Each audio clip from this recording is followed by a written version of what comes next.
कहते हैं पहाड़ों में हवा भी अगर जोर से चले तो उसकी गूंज कई किलोमीटर दूर तक जाती है। लेकिन 15 जून 2020 की रात लद्दाख की बर्फीली चोटियों में हवा नहीं, चीखें गूंज रही थी। गलवान वैली वो जगह जहां रात का तापमान -15 डिग्री सेल्सियस तक गिर जाता है, जहां ऑक्सीजन आधी हो जाती है और जहां भारतीय सैनिक हर कदम नाप कर चलते हैं, क्योंकि यहाँ की हर इंच जमीन भारत के सम्मान और चीन की लालसा के बीच खड़ी है। लाइन ऑफ एक्चुअल कंट्रोल पर महीने भर से भारत और चीनी सैनिकों के बीच जो तनाव बना हुआ था वो 15 जून 2020 की उस रात तक अपने चरम पर पहुंच गया था। 6 जून की बैठक में इंडिया चाइना डिसएंगेजमेंट पर सहमत हुए थे और दोनों देशों ने डिसाइड किया था कि दोनों पीछे हटेंगे, टेंट्स हटाएंगे और सीमा पर शांति बनाए रखेंगे। मगर ग्राउंड रियलिटी कुछ और ही कहानी कहने वाली थी।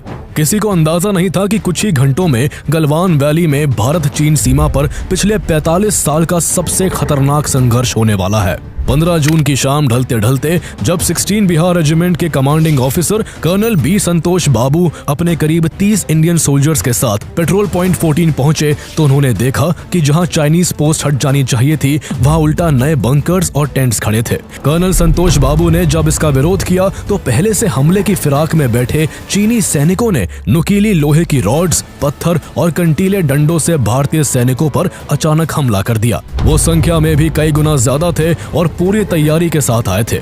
अचानक हुए इस हमले से निहत्थे भारतीय जवानों को काफी नुकसान उठाना पड़ा और कई भारतीय सैनिक गंभीर रूप से घायल हो गए। लेकिन इसके बावजूद वो पीछे नहीं हटे। चीनी सैनिकों के हथियार छीनकर एक एक वार का जवाब देते हुए भारतीय जवान धीरे धीरे बढ़त बनाने लगे।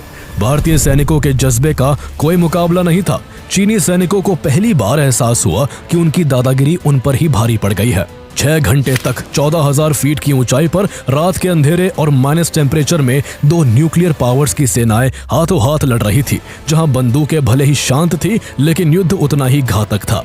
भारतीय सैनिकों ने 6 घंटे तक चली इस लड़ाई में कई तरह के हथियारों से लैस 43 चीनी सैनिकों को मौत के घाट उतार दिया। हालांकि इसमें भारत ने भी कर्नल संतोष बाबू सहित 20 वीर सपूतों को भी खो दिया था।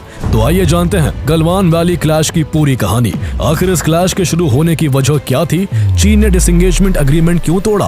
कैसे भारतीय सैनिकों ने बिना किसी हथियार के चीनी सैनिकों को पीछे हटने के लिए मजबूर कर दिया? और आगे चलकर इस कॉन्फ्लिक्ट का इंडो चाइनीज रिलेशनशिप पर क्या असर पड़ा? This is in the Galwan Valley. In 2020, Chinese troops showed up and attacked Indian soldiers without provocation. Chinese troops had mounted a savage attack on Indian soldiers with stones, nail-studded sticks, iron rods and clubs. इससे पहले गलवान घाटी में कल रात चीनी और भारतीय सैनिकों के बीच खूनी झड़प हुई, जिसमें भारत के 3 जवान शहीद हो गए। कई चीनी सैनिक भी मारे गए हैं। At least 38 Chinese soldiers died, many of them by drowning in the Galwan River. China's official toll till date is just 4. When their troops tried to enter India, their diplomats and generals were talking de-escalation. Clearly, China was not sincere. 20th century में British India का northern border सीधे Tibet से लगता था, लेकिन उस समय तिब्बत की राजनीतिक स्थिति साफ नहीं थी। ग्राउंड पर तिब्बत अपनी सरकार चलाता था, लेकिन इंटरनेशनल डॉक्यूमेंट्स में उसे चिंग डायनेस्टी ऑफ चाइना की सुज़रेनिटी के तहत माना जाता था। इसका मतलब था कि तब तिब्बत पूरी तरह आजाद भी नहीं था और पूरी तरह चीन का हिस्सा भी नहीं था। इसी कंफ्यूजन के बीच ब्रिटिशर्स ने लद्दाख वाले हिस्से की बाउंड्री को फॉर्मल करने की कोशिश की। 1865 में ब्रिटिश सर्वेयर W.H. जॉनसन ने जॉनसन लाइन प्रपोज की, जिसके तहत पूरा अक्साई चिन भारत का हिस्सा था। ब्रिटिश इंडिया ने इस लाइन को अपने मैप्स में इस्तेमाल भी किया और तिब्बत ने भी इस बाउंड्री को माना। इस तरह ब्रिटिश इंडिया और तिब्बत के पर्सपेक्टिव से जॉनसन लाइन एक एक्सेप्टेड बाउंड्री थी, लेकिन चाइना इस बाउंड्री को नहीं मानता था। ब्रिटिशर्स चाइना को नाराज नहीं करना चाहते थे, क्योंकि उस दौरान रूस और ब्रिटेन के बीच द ग्रेट गेम नाम की राइवलरी चल रही थी और ब्रिटेन को डर था कि कहीं चीन रूस के साथ ना मिल जाए।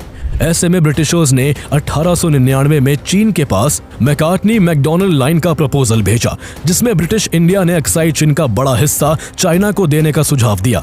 यह प्रपोजल ब्रिटिश इंडिया ने चाइना को औपचारिक रूप से भेजा था, लेकिन तिब्बत इस अग्रीमेंट का हिस्सा नहीं था। और सबसे इंपॉर्टेंट बात यह थी कि चाइना ने भी इस प्रपोजल को एक्सेप्ट नहीं किया था। यानी स्थिति ये बनी कि ब्रिटिश इंडिया और तिब्बत जॉनसन लाइन को मानते थे, जिसके तहत अक्साई चिन भारत का हिस्सा हुआ, मगर चीन ने ना तो जॉनसन लाइन को माना और ना ही मैकार्टनी मैकडॉनल्ड लाइन को एक्सेप्ट किया। चिंग डायनेस्टी के कोलैप्स होने के बाद 1912 में जब तिब्बत चीन के इन्फ्लुएंस से पूरी तरह आजाद हुआ तो ब्रिटिश इंडिया और तिब्बत के बीच 1914 में शिमला कन्वेंशन हुआ, जिसके तहत ईस्टर्न साइड में तिब्बत और ब्रिटिश इंडिया के बीच बॉर्डर लाइन तय हुई, जिसे मैकमैन लाइन कहा गया। ब्रिटिश इंडिया और तिब्बत दोनों की तरफ से इस बॉर्डर को पूरी तरह मान लिया गया था, लेकिन चाइना ने इस एग्रीमेंट को भी एक्सेप्ट नहीं किया। चीन हर बार अपनी असहमति जताता रहा, लेकिन इसके अलावा वो कुछ खास कर नहीं सका। मगर कहानी में मोड़ तब आया जब 1949 में माओ जेडोंग की लीडरशिप में People's Republic of China (PRC) का फॉर्मेशन हुआ और उन्होंने 1950 में तिब्बत पर मिलिट्री इन्वेजन करके उसे चाइना में शामिल कर लिया। तिब्बत के खत्म होते ही इंडिया और चाइना सीधे पड़ोसी बन गए और यहीं से बॉर्डर इशू पहली बार गंभीर बनना शुरू हुआ।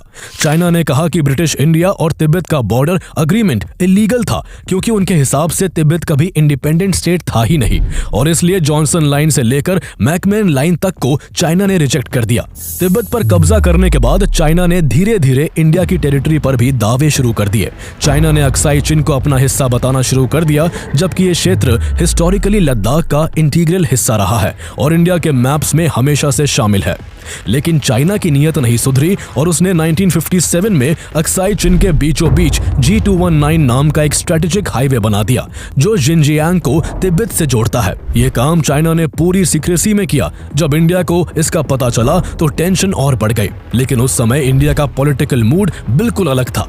इंडिया ओपनली हिंदी चीनी भाई भाई की फ्रेंडशिप पॉलिसी चला रहा था, वही चाइना इस दोस्ती का फायदा उठाता रहा और ग्राउंड पर धीरे धीरे अपनी पोजीशंस मजबूत करता रहा। हालांकि देर सवेर रियलिटी सामने आ ही गई और 1961 में चाइना ने कई इंडियन पोस्ट के पास एग्रेसिव पेट्रोलिंग और इंडियन ट्रूप्स को पुशबैक करने की कोशिशें शुरू कर दी।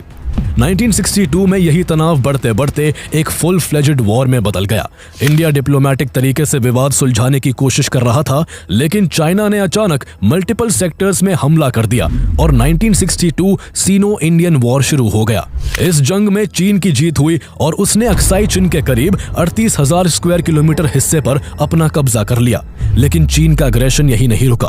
5 साल बाद 1967 में चाइना ने ईस्टर्न साइड में नाथुला और चोला में घुसपैठ शुरू कर दी, लेकिन इस बार भारतीय जवानों ने उसे सीधा जवाब दिया। भारतीय सैनिकों ने चीनी सैनिकों को 3 किलोमीटर पीछे धकेल दिया और 350 से ज्यादा चाइनीज सोल्जर्स को मौत के घाट उतारकर चाइना को एक ह्यूमिलिएटिंग हार दी। लेकिन इसके बावजूद दोनों देशों के बीच कोई फॉर्मल बॉर्डर सेटलमेंट कभी नहीं हुआ, जिससे दोनों देशों के बीच म्यूचुअल डिस्ट्रस्ट बना रहा। भारत और चाइना के बीच line of actual control LAC एक डी फैक्टो बॉर्डर तो है, लेकिन ये कभी भी क्लियरली डिफाइन नहीं हुई। यहाँ कोई भी फिक्स लाइन नहीं है जिसे दोनों पक्ष एक जैसी मानते हो। LAC पर ना तो फिजिकल पिलर्स लगे हैं और ना ही कोई म्यूचुअली अग्रीड मैप मौजूद है जिससे पता चले कि कौन सी रेखा किसकी सीमा है। इंडिया ने कई बार कोशिश की कि चाइना के साथ बैठकर एक clear mutually agreed border line तय की जाए, लेकिन चाइना हमेशा इससे बचा। चाइना चाहता ही नहीं है कि LAC डिमार्केट हो, क्योंकि अनक्लियर बॉर्डर चाइना को टैक्टिकल एडवांटेज देता है। इसी एम्बिग्विटी का नतीजा ये हुआ कि पेट्रोलिंग रूट्स अलग हो गए, दोनों पक्ष अलग अलग जगहों को अपनी जमीन मानने लगे और इसी कंफ्यूजन के कारण LAC पर इंडिया और चीन के बीच कई बार झड़प हुई। ये झड़पें कभी फिर से एक बड़े युद्ध में ना बदल जाए, इसलिए इंडिया और चाइना ने साल 1993 में border peace and tranquility agreement sign किया। इसमें तय हुआ कि दोनों देश LAC पर स्टेटस क्वो बनाए रखेंगे। बॉर्डर पर टकराव की पॉसिबिलिटी से बचने के लिए दोनों देशों की सेनाएं एक दूसरे की जमीन पर मिलिट्री बिल्डअप करने की कोशिश नहीं करेंगी और किसी भी गलतफहमी या तनाव को बातचीत के जरिए सुलझाया जाएगा।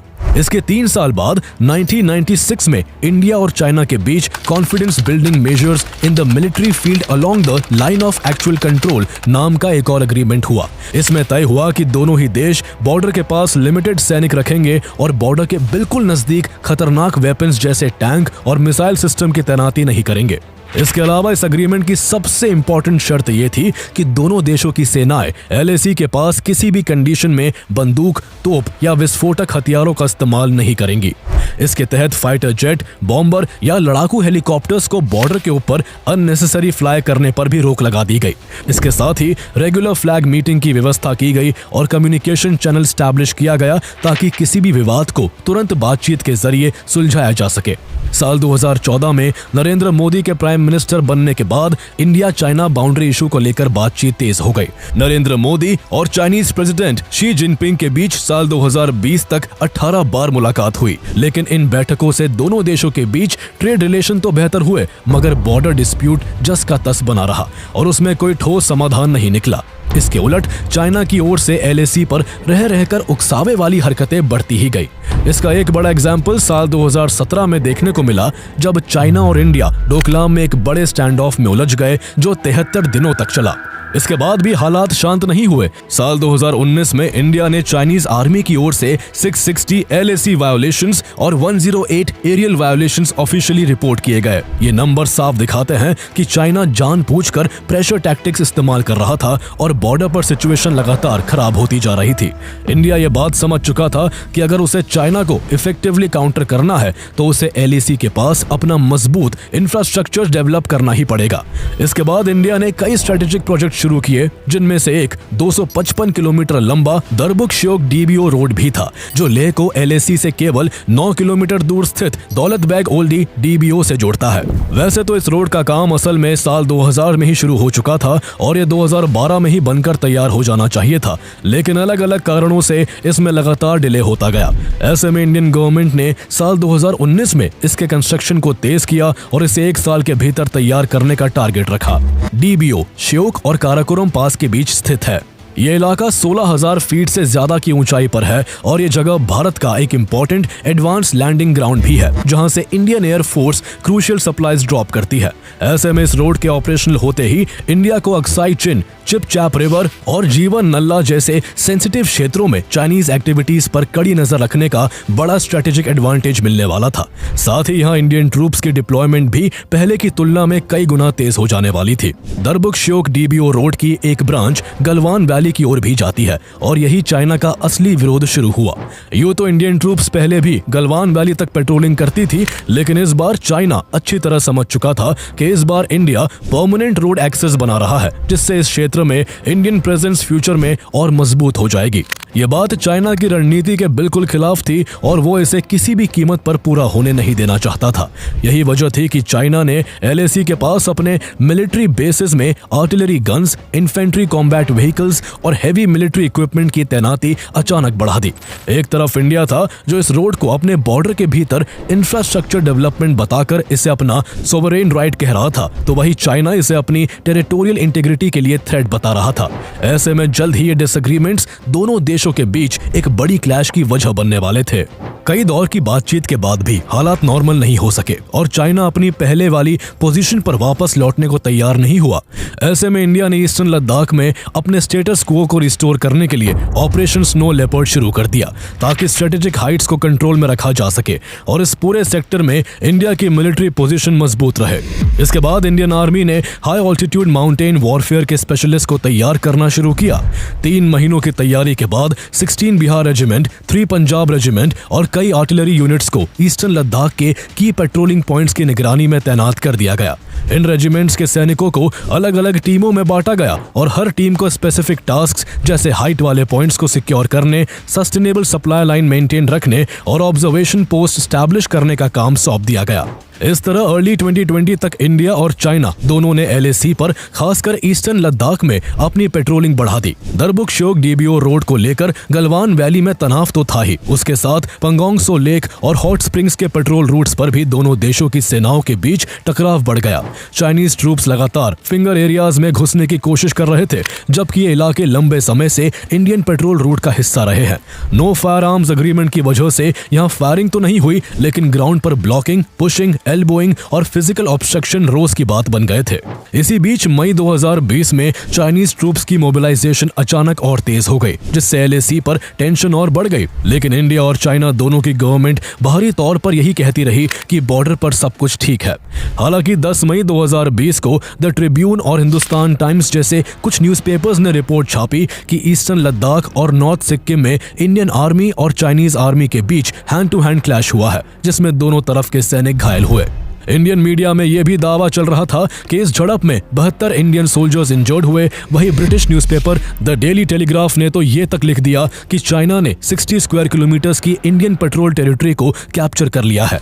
हालात इतने बिगड़ गए कि 4 दिन बाद Indian army chief general Manoj Mukund Naravane को सामने आकर कहना पड़ा कि ये रिपोर्ट्स गलत है और ग्राउंड सिचुएशन उतनी ड्रामेटिक नहीं है जितनी बताई जा रही है।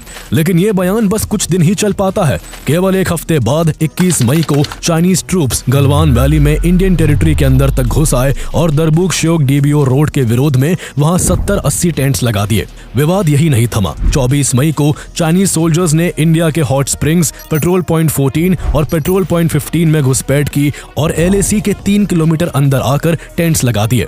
इंडिया ने भी तुरंत रिस्पॉन्स दिया और चाइनीज ट्रूप्स से करीब आधा किलोमीटर की दूरी पर अपने ट्रूप्स तैनात कर दिए। अप्रैल मई 2020 के फेस ऑफ्स के दौरान इंडिया ने कई जगह चाइनीज ट्रूप्स को फिजिकली ब्लॉक किया, जो पिछले 50-60 सालों में रेयर था और चाइना के लिए ह्यूमिलिएटिंग था। जून के फर्स्ट वीक तक हालात इतने खराब हो गए कि इसे संभालने के लिए दोनों देशों के सीनियर मिलिट्री कमांडर्स और डिप्लोमेट्स को 6 जून 2020 को लद्दाख में एक 7 घंटे लंबी मीटिंग करनी पड़ी। मीटिंग में तय हुआ कि दोनों ही देशों की सेनाएं पेट्रोल पॉइंट 14 से 2 किलोमीटर पीछे हट जाएंगी। चाइना LAC पर तैनात अपने करीब 1000 सैनिकों को भी पीछे हटाने के लिए तैयार हो गया। मीटिंग के बाद दोनों देशों के मिलिट्री ऑफिशियल्स की ओर से जारी किए गए स्टेटमेंट से ऐसा लग रहा था कि पास्ट इंसिडेंट्स की तरह यह मामला भी शांत हो जाएगा। इस मीटिंग के तुरंत बाद चाइना ने पेट्रोल पॉइंट 14 पर लगाए अपने टेंट्स कुछ दिनों के लिए हटा भी दिए, लेकिन ये सिर्फ चाइना की एक और धोखेबाज चाल थी, क्योंकि कुछ ही दिनों में उसने उसी जगह नए टेंट्स लगा दिए जो सीधे सीधे मिलिट्री प्रोटोकॉल और कॉन्फिडेंस बिल्डिंग मेजर्स का वायोलेशन था। 15 जून 2020 को 16 बिहार रेजिमेंट के कमांडिंग ऑफिसर कर्नल B संतोष बाबू अपने लगभग 30 सैनिकों के साथ पेट्रोल पॉइंट 14 पहुंचे। उन्हें यह देखना था कि चाइना ने 6 जून की बैठक में जो डिसएंगेजमेंट टर्म्स मानी थी, क्या उन पर अमल हुआ है या नहीं। समझौते के मुताबिक चाइनीज ट्रूप्स को अपने सभी टेम्पररी स्ट्रक्चर्स, टेंट्स और ऑब्जर्वेशन पोस्ट हटाने थे। लेकिन जैसे ही भारतीय जवान गलवान रिवर के मोड़ पर पहुंचे, उन्हें दिखाई दिया कि चीनियों ने कई स्ट्रक्चर्स दोबारा खड़े कर दिए हैं। ये हरकत सीधी सीधी उकसावे जैसी थी। इसके बावजूद कर्नल संतोष बाबू ने शांत रहते हुए चाइनीज सोल्जर से कहा कि जो तय हुआ था उसके उल्लंघन में ये पोस्ट खड़े नहीं रह सकते और इन्हें तुरंत हटाया जाए। लेकिन जवाब में चाइनीज सोल्जर्स ने बदतमीजी शुरू कर दी। उनमें से एक सैनिक कर्नल संतोष बाबू की तरफ दौड़ा और उनको गालियां देते हुए उन्हें जोर से धक्का दे दिया। कर्नल संतोष बाबू एक पल के लिए लड़खड़ा गए, जिससे उनके जवानों का धैर्य टूट गया। अपने कमांडिंग ऑफिसर की बेइज्जती वो कतई बर्दाश्त नहीं कर सकते थे। अगले ही पल भारतीय सैनिक चीनियों पर टूट पड़े और छोटी सी बहस कुछ ही सेकंड में भयंकर हाथापाई में बदल गई। भारतीय जवानों ने वहां मौजूद चाइनीज ऑब्जर्वेशन पोस्ट को पूरी तरह तोड़कर उसमें आग लगा दी। भारतीय सैनिकों की इस कार्रवाई से चीन के सैनिक डर गए और संख्या कम होने के कारण वो पीछे हट गए। जहां बाकी भारतीय जवानों को लगा कि चीनी सैनिक अब यहां वापस नहीं आएंगे, वहीं कर्नल संतोष बाबू को यह अंदाजा हो गया था कि चीनी सैनिक इस अपमान का जवाब जरूर देंगे। जैसा उन्होंने सोचा था, बिल्कुल वैसा ही हुआ। रात के अंधेरे का फायदा उठाकर चीनी सैनिक करीब 300 से 400 की संख्या में लौट आए। वो इस बार पूरी तैयारी से आए थे। उनके हाथों में आयरन रॉड्स, बड़े stones, spiked clubs, barbed wire wrapped rods और कई तरह के इम्प्रोवाइज्ड वेपन्स थे। कई सैनिकों ने बुलेट प्रूफ जैकेट्स पहन रखी थी। साफ झलक रहा था कि चाइना ने एक क्लैश पहले से प्लान कर रखा था। जैसे ही वो पास आए, उन्होंने भारतीय सैनिकों पर बड़े बड़े नुकीले पत्थरों की बौछार शुरू कर दी। कुछ ही सेकंड बाद दोनों देशों के जवानों के बीच 14,000 फीट की ऊंचाई पर मौजूद गलवान की संकरी पहाड़ियों पर एक भयंकर हैंड टू हैंड कॉम्बैट शुरू हो गया। एक तरफ बिना हथियारों के लगभग 30 इंडियन सोल्जर्स थे और दूसरी तरफ करीब 300 से 400 चाइनीज ट्रूप्स थे, जो आयरन रॉड्स और बार्ब्ड वायर क्लब से लैस थे। कहा जाता है कि उनके पास कुछ इलेक्ट्रोमैग्नेटिक स्टन टाइप्स डिवाइसेस भी थे, जिनका इस्तेमाल वो भारतीय सैनिकों को नुकसान पहुंचाने के लिए कर रहे थे। इसके बावजूद भारतीय जवानों की नसों में देश रक्षा का जज्बा उबाल मार रहा था। कभी कीले भारतीय सैनिक सैनिकों के शरीर में चुभ जाती तो कभी पत्थरों की चोट से उनका शरीर बुरी तरह लहूलुहान हो जाता, लेकिन फिर भी भारतीय सैनिक 1 इंच भी पीछे नहीं हटे। घायल होने के बाद भी भारतीय सैनिक मौका देखते ही चाइनीज सैनिकों के डंडे और लोहे की रॉड्स पकड़ लेते और अपने बाहुबल से उन्हें छीनकर उनके हथियारों से उन पर ही प्रहार कर देते। कर्नल संतोष बाबू एक अद्भुत लीडरशिप का एग्जाम्पल देते हुए पूरे जोश के साथ अपनी टुकड़ी का नेतृत्व कर रहे थे। वो लड़ाई में सबसे आगे थे और पटक पटक के चीनियों को धूल चटा रहे थे। लेकिन रात करीब 9 बजे लड़ाई के बीच चाइनीज सोल्जर्स ने एक बड़ा स्टोन कर्नल संतोष बाबू की तरफ फेंका, जो उनके सिर पर जोर से लगा। वो बुरी तरह घायल होकर गलवान रिवर की तेज धार में गिर गए और फिर वीरगति को प्राप्त हो गए। कुछ ही देर में 2 और भारतीय सैनिक शहीद हो गए। अपने कमांडिंग ऑफिसर और 2 साथियों की शहादत देखकर भारतीय सैनिकों का गुस्सा काबू से बाहर हो गया। उन्होंने पूरी ताकत से पलटवार किया और कई चाइनीज सोल्जर्स को नीचे गिरा दिया, लेकिन इतनी बड़ी संख्या के सामने टिक पाना मुश्किल था। भारतीय जवानों ने अपने नजदीकी मिलिट्री पोस्ट से तुरंत रीइंफोर्समेंट्स की मांग की, जो सिर्फ 3 किलोमीटर दूर था। कुछ ही देर में लगभग 200 इंडियन सोल्जर्स रीइंफोर्समेंट के रूप में वहां पहुंच गए। उनके आने से लड़ रहे सैनिकों को एक नई ताकत मिली और लड़ाई फिर तेज हो गई। इसके बाद भारतीय जवान चीनी सैनिकों पर भारी पड़ने लगे। भारतीय जवानों ने इतनी बहादुरी से लड़ाई लड़ी कि चीनियों की रूह कांप गई। उन्होंने चीनी सैनिकों को पकड़ पकड़ कर पटकना शुरू कर दिया। चीनियों के कील लगे डंडों और आयरन रॉड्स का जवाब देने के लिए भारतीय जवानों ने अपनी राइफलों में बेयोनेट्स लगा लिए और चीनी सैनिकों पर लगातार वार करना शुरू कर दिया। चीन के सैनिकों को उनका ही वायलेंट होना भारी पड़ गया था। चीनी सैनिकों को एहसास हो गया था कि उनका सामना ऐसे जाबाज भारतीय जवानों से हो रहा है जो अपनी मातृभूमि की रक्षा के लिए कितना विकराल रूप ले सकते हैं। आलम यह था कि खुद को एशिया का सबसे ताकतवर समझने वाला चीन भारतीय सेना के इस जवाब से बुरी तरह से तिलमिला गया। गलवान वैली का नैरो एंड स्टीप टेरेन इस संघर्ष को और भी जानलेवा बना रहा था। रात पड़ते ही फ्रीजिंग टेम्परेचर्स और हाई एल्टीट्यूड कंडीशंस में हाइपोथर्मिया और शॉक का खतरा भी बढ़ गया। चूंकि वह भारी अंधेरा था, इसलिए लड़ाई करते हुए कई सैनिक सीधे 14,000 फीट से नीचे गिर जा रहे थे, तो कई सैनिक गलती से LAC को क्रॉस कर जा रहे थे। ऐसे में दोनों ही तरफ से एक दूसरे के जवानों को बंदी भी बनाया जा रहा था। देखते ही देखते यह भयंकर लड़ाई 6 घंटों तक खींच गई। इस लड़ाई में भारत के कुल 20 जवान शहीद हुए, लेकिन बदले में भारतीय सैनिकों ने कम से कम 43 चाइनीज सोल्जर्स को मार गिराया और बहुत से चीनी सैनिकों को बुरी तरह घायल कर दिया। अंत में कैजुअलिटीज बढ़ने के कारण दोनों देशों के मिलिट्री ऑफिशियल्स ने 16 जून की सुबह से पहले मुकाबला रोकने, बॉडीज रिकवर करने और घायल सैनिकों को इवैक्यूएट करने पर सहमति बना ली। बाद में एक मेजर जनरल लेवल टॉक हुई, जिसमें दोनों तरफ की कस्टडी में लिए गए सैनिकों को वापस लौटाने का फैसला हुआ। गलवान की लड़ाई ऐसी थी जहां बंदूकें तो नहीं चली, लेकिन लड़ाई किसी जंग से कम नहीं थी। इस लड़ाई में भारतीय सैनिकों ने दुनिया को दिखा दिया कि सीमा पर खड़ा भारतीय जवान अगर निहत्था भी हो तो भी वो पीछे नहीं हट सकता और वो अपने बल पर ही आखिरी सांस तक लड़ाई लड़ेगा। शुरुआत में दोनों ही तरफ के कई सैनिकों का पार्थिव शरीर नहीं मिल सका, क्योंकि या तो वो लड़ाई करते हुए अंधेरे में पहाड़ से नीचे गिर गए थे या फिर उनका शरीर गलवान रिवर में बहकर कई किलोमीटर दूर चला गया था। इसी नदी में कर्नल बी संतोष बाबू का शरीर भी बह गया था। उनकी बॉडी को बाद में रेस्क्यू टीम ने रिकवर किया और 18 जून को उन्हें पूरे सैन्य सम्मान के साथ अंतिम विदाई दी गई। कोविड-19 महामारी के बावजूद उनके अंतिम संस्कार में हजारों लोग शामिल हुए और उन्हें विदाई देते समय सभी की आंखें दुख से नम थी और सीना गर्व से चौड़ा था। कर्नल संतोष बाबू का जन्म 13 फरवरी 1983 को तेलंगाना के सूर्यापेट जिले में हुआ था। शुरुआती पढ़ाई श्री सरस्वती शिशु मंदिर स्कूल से करने के बाद आगे की पढ़ाई उन्होंने कोरुकोंडा के सैनिक स्कूल से की। सैनिक स्कूल से निकलने के बाद उन्हें भारतीय सेना में जाने का जुनून था, इसलिए उन्होंने नेशनल डिफेंस एकेडमी NDA का एग्जाम पास करके दिसंबर 2000 में NDA ज्वाइन किया। फिर इंडियन मिलिट्री एकेडमी में ट्रेनिंग ली और फिर 10 दिसंबर 2004 को उन्हें 16 बिहार रेजिमेंट में लेफ्टिनेंट के तौर पर कमीशन मिला। 16 बिहार रेजिमेंट अपनी बहादुरी और डिसिप्लिन के लिए जानी जाती है और संतोष बाबू ने भी इसी परंपरा को आगे बढ़ाया। उनकी पहली पोस्टिंग जम्मू में हुई, जहां उन्होंने घातक platoon commander, anti tank platoon commander और राइफल कंपनी कमांडर जैसे कई इंपॉर्टेंट रोल्स में आउटस्टैंडिंग परफॉर्मेंस दिया। काउंटर इंसर्जेंसी और काउंटर इन्फिल्ट्रेशन ऑपरेशंस के जबरदस्त एक्सपीरियंस ऑफिशियल्स ने उन्हें एक काम, शार्प माइंडेड और बैटलफील्ड टेस्टेड ऑफिसर बना दिया। सॉफ्ट स्पोकन और काम नेचर के बावजूद कर्नल संतोष बाबू एक एक्सेप्शनल लीडर थे जो हमेशा सबसे आगे से लीड करते थे। वो हर सिचुएशन में अपने जवानों के साथ खड़े रहने और खुद पहले खतरे में उतरने के लिए जाने जाते थे। गलवान वैली में भी वो सबसे आगे रहे और देश के लिए लड़ते हुए शहीद हो गए। अगर वो चाहते तो दुश्मन की ज्यादा संख्या को देख पीछे हटकर अपनी जान बचा सकते थे, लेकिन उन्हें चीन की सेना के अंदर ये खौफ पैदा करना था कि कम संख्या में होने के बावजूद भारतीय जवान जान हथेली पर लेकर देश की रक्षा के लिए डटकर खड़े रहेंगे। इसके बाद जहां एक तरफ इंडिया ने ऑफिशियली एक्सेप्ट किया कि गलवान वैली क्लैश में उसके 20 जवान शहीद हुए हैं, वहीं दूसरी ओर चाइनीज गवर्नमेंट ने शुरू में अपने सैनिकों की कैजुअलिटीज को पूरी तरह छुपाने की कोशिश की।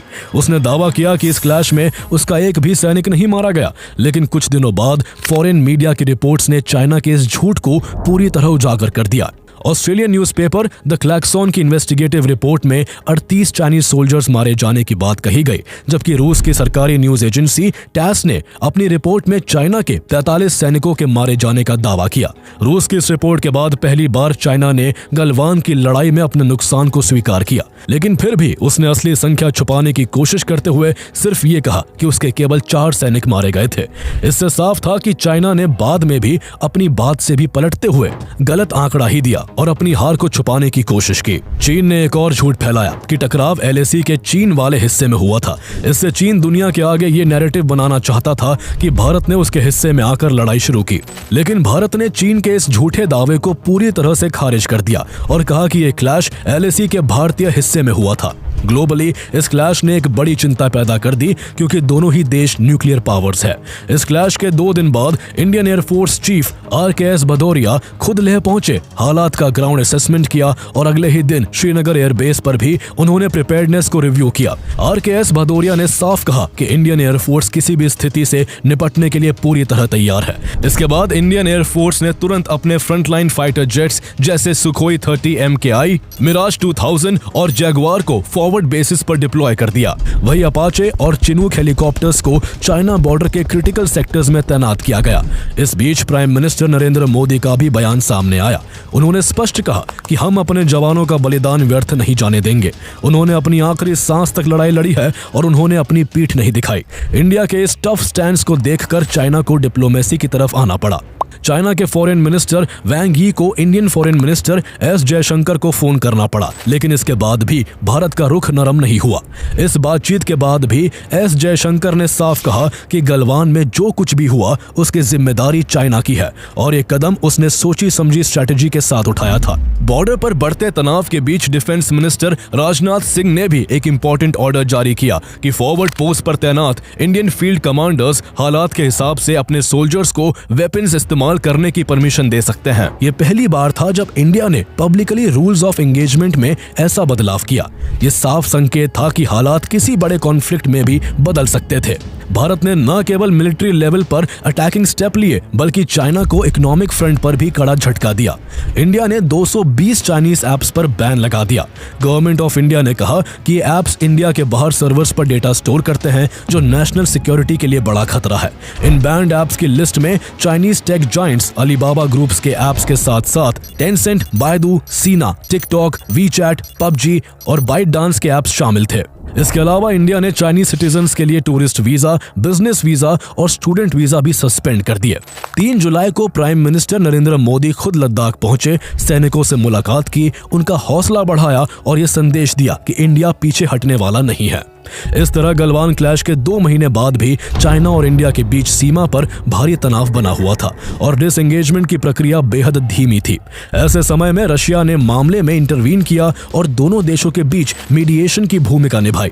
रशिया की पहल पर 5 सितंबर 2020 को रशिया की कैपिटल मॉस्को में इंडिया और चाइना के डिफेंस मिनिस्टर और फॉरेन मिनिस्टर की बैठक हुई, लेकिन जल्द ही पीस टॉक आरोप प्रत्यारोप में बदल गई। इस मीटिंग के सिर्फ 2 दिन बाद LAC पर दोनों सेनाओं के बीच फायरिंग हुई और यह पिछले 45 साल में पहली बार था जब इंडिया चाइना बॉर्डर पर गोलियां चली। हालांकि इसके बावजूद डिप्लोमेटिक टॉक्स बंद नहीं हुई। जल्द ही इसका पॉजिटिव रिस्पांस भी देखने को मिला। 22 सितंबर 2020 को दोनों देशों ने गलवान वैली क्लैश के बाद पहला जॉइंट स्टेटमेंट जारी किया कि वे बॉर्डर पर एडिशनल ट्रूप्स नहीं भेजेंगे। लेकिन ग्राउंड रियलिटी ये थी कि दोनों ही सेनाएं अभी भी गलवान और आसपास के क्षेत्रों से पीछे नहीं हटी थी। 26 जनवरी 2021 को रिपब्लिक डे के अवसर पर इंडियन गवर्नमेंट ने गलवान वैली में शहीद हुए सभी सैनिकों को ऑनर किया। इस क्लैश में बेहद चैलेंजिंग सिचुएशन में भी अपने सैनिकों के साथ मरते दम तक डटे रहने के लिए कर्नल संतोष बाबू को मरणोपरांत इंडिया का second highest war time gallantry decoration Mahavir चक्र देकर सम्मानित किया, जबकि नायब सूबेदार नुदुराम सोरेन, हविलदार के पलानी, हविलदार तेजिंदर सिंह, नायक दीपक सिंह और गुरतेज सिंह को वीर चक्र से नवाजा गया। इसके अलावा सूबेदार संजीव कुमार को कीर्ति चक्र, मेजर अनुज सूद, राइफलमैन प्रणब ज्योति दास और पैराट्रूपर सोनम सेरिंग तमांग को शौर्य चक्र प्रदान किए गए। ये ऑनर्स आमतौर पर युद्ध के समय दिए जाते हैं और इससे पहले इस तरह के ऑनर्स 1999 के कारगिल वॉर के दौरान ही दिए गए थे। इसका मतलब ये था कि इंडियन गवर्नमेंट ने गलवान क्लैश को सिर्फ एक बॉर्डर स्किर्मिश नहीं बल्कि एक हाई लेवल मिलिट्री एक्शन के रूप में एक्सेप्ट किया था। इधर दोनों देशों के बीच जारी बातचीत ने रंग दिखाया और गलवान वैली क्लैश के करीब 10 महीने बाद 10 फरवरी 2021 को दोनों देशों ने पंगोंग सो एरिया से अपनी सेना को पीछे हटाने की प्रक्रिया शुरू कर दी, जिससे आखिरकार कई महीनों से जारी टेंस सिचुएशन खत्म हो गई। इस क्लैश ने इंडिया को एक बात साफ समझा दी कि चाइना कभी एक भरोसेमंद पड़ोसी नहीं हो सकता। 2022 में भी ये बात फिर से साबित हुई। दिसंबर 2022 में अरुणाचल प्रदेश के तवांग सेक्टर के यांगसी एरिया में एक और बड़ा फेस ऑफ हुआ। 300 चीनी सैनिकों ने यहां से भारतीय पोस्ट को हटाने के लिए घुसपैठ कर दी, लेकिन भारतीय जवानों ने इसका मुंह तोड़ जवाब दिया और हालात ये हो गए कि चीनी सैनिकों को अपना बोरिया बिस्तर तक छोड़कर भागना पड़ा। इस क्लैश में दोनों तरफ से कई सैनिक घायल हुए, लेकिन भारत ने साफ संदेश दिया कि अब कोई भी चीनी साजिश सफल नहीं होगी। इस बीच डिप्लोमेटिक लेवल पर भी भारत की चाइना पॉलिसी लगातार बोल्ड बनी रही। इसका नतीजा ये हुआ कि अक्टूबर 2024 में भारत और चीन LAC पर 2020 से पहले की स्थिति को रिस्टोर करने के लिए सहमत हो गए। चीन को डेप्सैंग और डेमचोक में भी डिसएंगेजमेंट और नई पेट्रोलिंग अरेंजमेंट्स के लिए राजी होना पड़ा। ये वही दो क्रिटिकल पॉइंट्स थे जहां 2020 से चीनी सेना ने ब्लॉकेड लगाया हुआ था और 2022 से टॉक्स डेडलॉक में थी। इस अग्रीमेंट के बाद ईस्टर्न लद्दाख के सभी 6 डिस्प्यूटेड एरियाज में डिसएंगेजमेंट का रास्ता खुल गया, लेकिन ग्राउंड पर हालात इतने साफ नहीं थे। 2020 के बाद बनाए गए बफर जोन्स को रिविजिट ही नहीं किया गया। इन बफर जोन्स की वजह से कई ऐसे क्षेत्र जहां इंडिया पहले रेगुलरली पेट्रोलिंग करता था, अब प्रैक्टिकली नो पेट्रोल जोन्स बन चुके हैं। अगर बफर जोन्स अनचेंज्ड रहते हैं तो 2020 से पहले की स्थिति पर लौटने की बात केवल वैचारिक रूप से ही पॉसिबल है, लेकिन जमीन पर यह पूरा सच नहीं है। यह अपने आप में एक कॉन्ट्राडिक्शन है। इसको लेकर former ambassador to China Ashok Kantha ने भी कहा कि कहीं न कहीं इंडिया ने डिसएंगेजमेंट के बेंचमार्क को लोअर कर दिया है, या फिर इंडियन गवर्नमेंट ने डिसएंगेजमेंट को बहुत जल्दी कंप्लीट घोषित कर दिया। कई स्ट्रेटेजिक थिंकर्स, जिनमें से एक डॉक्टर ब्रह्मा चिलानी भी है, उनका कहना है कि इंडिया ने यहाँ पर चीन की शर्तों पर कॉम्प्रोमाइज कर लिया। चाइना ने डिसएंगेजमेंट के नाम पर इंडिया को अपनी ही टेरिटरी में पीछे धकेलने वाला मॉडल दे दिया, जहाँ इंडियन ट्रूप्स पीछे हटे लेकिन चाइनीज आर्मी की फॉरवर्ड डिप्लॉयमेंट स्ट्रक्चर्स और लॉजिस्टिक्स कैपेसिटी बरकरार रही। इस वजह से LAC पर चाइना का लेवरेज कम नहीं हुआ बल्कि कई सेक्टर्स में और बढ़ गया। लेकिन 2025 में चाइना ने एक बार फिर दिखा दिया कि उसके साथ किसी भी तरह का नॉर्मलाइजेशन कभी स्थायी नहीं हो सकता। नवंबर 2025 में अरुणाचल प्रदेश की एक इंडियन सिटीजन प्रेमा वोंग थोंगडॉक को शंघाई प्यूडोंग एयरपोर्ट पर चीनी अधिकारियों ने करीब 18 घंटे तक डिटेन करके रखा। वो लंदन से जापान जा रही थी और शंघाई सिर्फ उनका ट्रांजिट हॉल था, लेकिन चाइनीज इमिग्रेशन ने उनके इंडियन पासपोर्ट को इनवैलिड बता दिया क्योंकि उनके पासपोर्ट पर बर्थ प्लेस अरुणाचल प्रदेश लिखा था। चाइनीज ऑफिशियल्स ने उनसे कहा कि अरुणाचल प्रदेश चाइना का हिस्सा है, इसलिए उनका पासपोर्ट वैलिड नहीं माना जा सकता। चाइना अरुणाचल प्रदेश को अपनी टेरिटरी बताकर साउथ तिब्बत कहता है, जबकि इंडिया बार बार स्पष्ट कर चुका है कि अरुणाचल प्रदेश भारत का अभिन्न हिस्सा है और इस पर चीन का कोई क्लेम नहीं चलता। यह हरासमेंट दिखाता है कि चाइना डिप्लोमेटिक टॉक्स के बावजूद अपने टेरिटोरियल फॉल्स नैरेटिव को आगे बढ़ाने का कोई मौका नहीं छोड़ता। इस इंसिडेंट के खिलाफ इंडिया ने स्ट्रॉन्ग डिप्लोमेटिक प्रोटेस्ट दर्ज कराया और साफ कहा कि चाइना की यह हरकत अनएक्सेप्टेबल है और इंटरनेशनल ट्रैवल नॉर्म्स का सीधा उल्लंघन है। आज इंडिया चाइना रिलेशंस को कोल्ड पीस कहना ज्यादा सही होगा, यानी कि दोनों ना तो ओपन वॉर में घुसना चाहते हैं, लेकिन दोनों में फ्रेंडशिप भी नहीं हो सकती। ऐसे में गलवान वैली क्लैश इंडिया के लिए एक रिमाइंडर है कि चाइना से निपटने के लिए भारत को हमेशा अलर्ट रहने की जरूरत है।